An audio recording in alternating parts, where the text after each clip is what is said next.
Graça e paz do Senhor Jesus, pastor Leandro Ramos, assuntos diversos, essa série parte 4.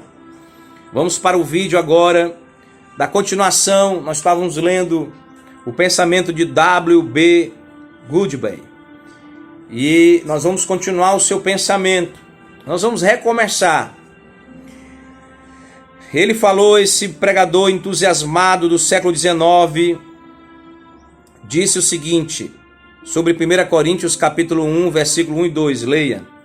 Eclésia de Ek, fora, e Kalel, chamar, é a palavra usada para se referir à igreja em todo o Novo Testamento grego.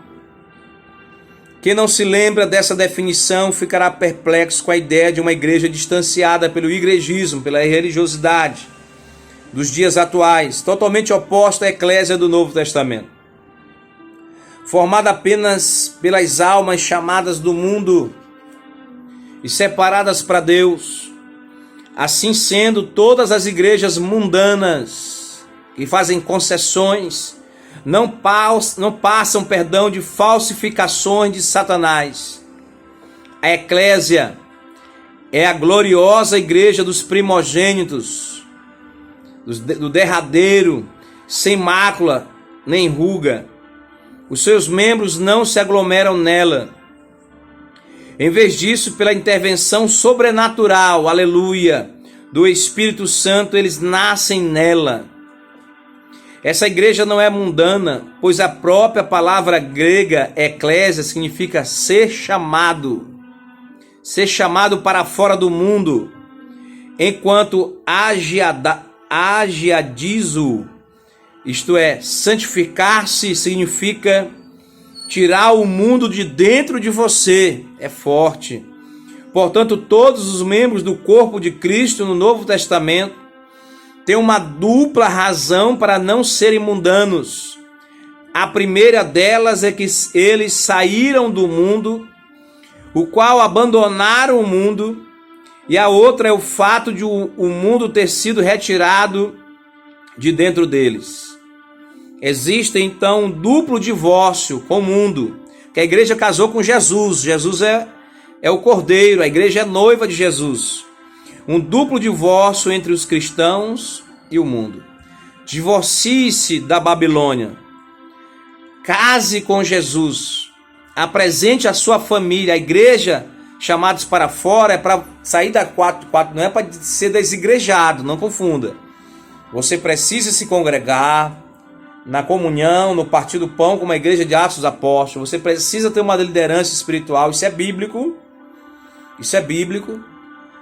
Mas você precisa ser uma igreja que vai na comunidade, que vai na Cracolândia, que vai nos hospitais, que prega o evangelho. Você pouco vê. Você vê na avenida do seu bairro 10 igrejas, na mesma avenida. Ah, pastor, está exagerando. Sim, 5, 7, 8. Se a avenida for muito grande, dá mais de 10. Mas você vê aos sábados, às vezes, um evangelismo. Você quase não vê culto de rua. Você quase não vê o irmão ministrando violão nas casas, nas ruas. Sabe por quê? Porque a igreja do século XXI é uma igreja fechada e contaminada pela Babilônia. Essa é a realidade. E você tem que procurar uma igreja bíblica para se congregar.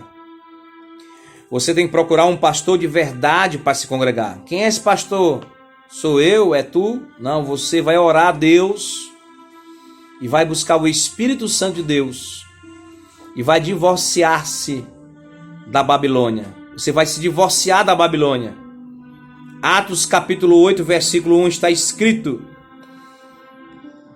e também Saulo consentiu na morte dele, e fez-se naquele dia uma grande perseguição contra os chamados, cletos, que estavam em Jerusalém, e todos foram dispersos pelas terras da Judéia e da Samaria, exceto os apóstolos. Isso nos dá, lendo o que foi lido pelo teólogo, nos dá uma perspectiva da verdadeira composição da igreja do Novo Testamento, da igreja primitiva. Com essas definições em mente, examinaremos de perto o que significa fazer parte desse corpo espiritual vivo. A palavra igreja foi substituída pela expressão os chamados em algumas passagens do livro de Atos Apóstolos. Lemos a primeira, Atos 8:1, agora Atos 8:3. É Bíblia Sagrada, aqui é Bíblia Sagrada. Faz uns comentários, mas é Bíblia Sagrada. E uns varões piedosos foram enterrar Estevão e se fizeram sobre ele grande pranto, grande choro. E Saulo de Tarso, perseguidor da igreja, assolava os chamados, os esclétos, entrando pelas casas e arrastando homens e mulheres, os encerrava na prisão. Na época da igreja primitiva quase não tinha igreja. Tinha a igreja de Antioquia, a igreja de Jerusalém. Por não ter igreja, por serem uma igreja perseguida, hoje não tem perseguição assim. Pelo menos aqui no Brasil não tem. Então tem milhares de igrejas espalhadas pela terra. A liberdade ao culto, você pode ir na praça, botar uma caixa de som, pregar, louvar. Mas essa igreja aqui era realmente perseguida. E Saulo de Tarso entrava nas casas, arrastando os irmãos, chicoteando, prisão, prendendo, levando para a prisão, com decretos, com cartas de autoridades maiores do que ele, até que Jesus o agarrou. Assim, pois, as igrejas, os chamados cletos, Atos dos Apóstolos, capítulo 9, versículo 31, em toda a Judéia e Galiléia e Samaria, tinham paz e eram edificados, e se multiplicavam andando no temor do Senhor e na consolação do Espírito Santo. Se sua igreja não tem paz, é só fuxico, fofoca, divisão, briga de cargo. O pastor, porque tem uma diferença de autoritarismo para autoridade. Se o pastor não exerce a autoridade dele, o pastor, a pastora, nós vamos fazer um vídeo sobre chamado pastoral feminino. Eu tenho muitas amigas pastoras e não vou falar para agradá-las. São minhas amigas. Também a tese não vai nem dizer que não existem pastoras. Quem sou eu para dizer? E nem que existem. Eu vou discorrer à luz da Bíblia tudo sobre pastorado feminino. E aí você tira a sua conclusão que você quiser. Para mim, vou logo falar, eu não ia falar, mas para mim existe. De uma forma, mas existe pastorado feminino. Agora, tem exceções à regra. Tem um momento que o pastorado feminino desajustado não é pastorado. Mas eu vou explicar à luz da Bíblia, contrariando muitos teólogos, inclusive meus professores, que o pastorado feminino existe. Mas isso é um tema para outro assunto. Pastor, não existe. Tá bom. Então, Atos dos Apóstolos, capítulo 12, versículo 1 diz: Pedro, pois, era guardado na prisão, mas a igreja, a eclésia, os chamados para fora, faziam contínua oração por ele a Deus. Pedro foi preso, mas a eclésia estava firme, orando pelo apóstolo, pelo pastor Pedro. Atos capítulo 12, versículo 5. Abra sua Bíblia agora em Atos capítulo 20, versículo 28.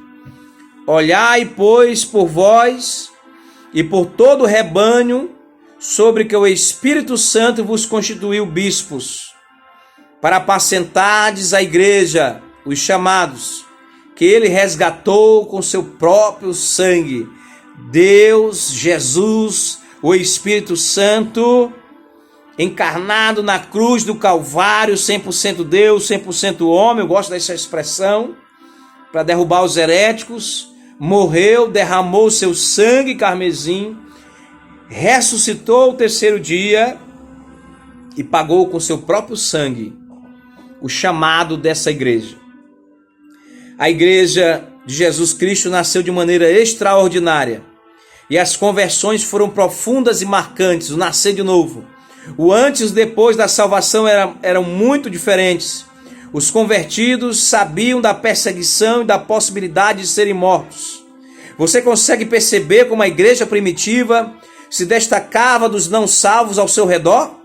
É provável que aquelas pessoas preciosas chegassem a chorar caso vissem, com os chamados de hoje, são apáticos e presos ao mundo, à Babilônia. O autor do livro de Hebreus levanta uma questão relevante para todos os que professam o cristianismo, de quanto maior castigo cuidai vós, será julgado merecedor aquele que pisar o Filho de Deus e tiver